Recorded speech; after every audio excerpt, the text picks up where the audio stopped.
السلام علیکم ناظرین، آج پھر آپ کی خدمت میں حاضر ہیں اور اخلاص کے ساتھ اگر انسان کوئی کام کرتا ہے تو اللہ تعالیٰ اس کو کتنا نوازتے ہیں، اس حکایت میں یہی بتایا گیا ہے۔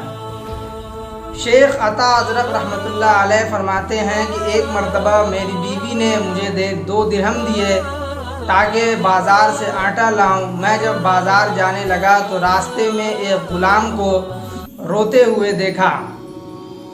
میں نے اس سے رونے کی وجہ پوچھی کہ کیوں رو رہے ہو؟ تو وہ کہنے لگا کہ میرے مالک نے مجھے 2 درہم دیے تھے تاکہ بازار سے سودا لے جاؤں، لیکن وہ 2 درہم مجھ سے گم ہو گئے ہیں اور اب مجھے سخت مار پڑنے کا خطرہ ہے۔ شیخ عطا رحمۃ اللہ علیہ کہتے ہیں کہ میں نے وہ 2 درہم اس غلام کو دے دیے اور ایک مقام پر شام تک نوافل پڑھنے لگا۔ خیال تھا کہ شاید کچھ مل جائے جسے گھر لے جاؤں گا، لیکن کچھ نہ ملا۔ پھر کہتے ہیں کہ میں اپنے ایک دوست نجار کے یہاں اس کی دکان پر بیٹھ گیا۔ میرے دوست نے کہا یہ لکڑی کا برادہ ہے، اسے لے جا۔ میں نے اس لکڑی کے برادہ کو تھیلے میں بھر لیا اور گھر لا کر رکھ دیا۔ پھر میں عشاء کی نماز پڑھنے کے لیے چلا گیا اور کافی دیر لگائی تاکہ گھر والے سو جائیں اور مجھ سے آٹے کا مطالبہ نہ کریں۔ وہ کہتے ہیں کہ جب میں کافی دیر کے بعد مسجد سے آیا تو دیکھتا ہوں کہ گھر والے روٹی بنا رہے ہیں۔ میں نے ان سے پوچھا کہ آٹا کہاں سے لیا؟ تو گھر والے کہنے لگے کہ یہ آٹا اس تھیلے سے لیا ہے جو آپ لے کر آئے تھے، یہ بڑا مزیدار آٹا ہے، آپ آئندہ اور ہمیشہ اسی دکان سے آٹا خرید کر لایا کریں۔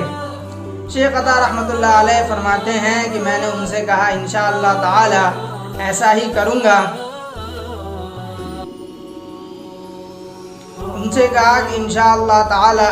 کروں گا۔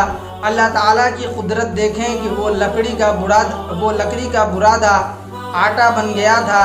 یہ شیخ عطا رحمۃ اللہ علیہ کی کرامت تھی جو ان کے اخلاص کامل کے نتیجہ میں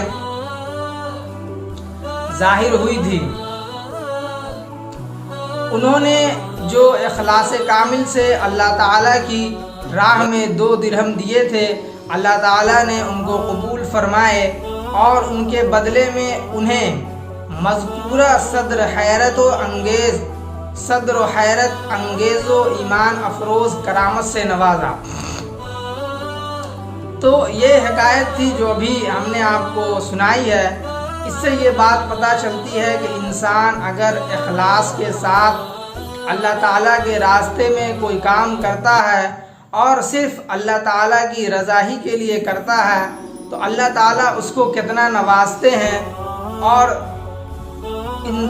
انسان سمجھ نہیں سکتا ہے، سوچ نہیں سکتا ہے یا حد بھی نہیں کر سکتا ہے اس چیز کی کہ اگر وہ اخلاص کے ساتھ اللہ کے راہ میں کوئی کام کرتا ہے یا کوئی کار خیر کرتا ہے تو اللہ تعالیٰ اس کو کتنا نوازیں گے، یہ انسان نہیں جانتا۔ تو یہی حکایت تھی جو ہم نے ابھی آپ کو سنائی ہے۔ باقی آپ بتائیں، ہمیں کمنٹ کریں، تبصرہ کر کے بتائیں کہ یہ حکایت آپ کو کیسی لگی۔ تو اسی کے ساتھ اجازت دیجیے، انشاءاللہ پھر ملاقات ہوگی۔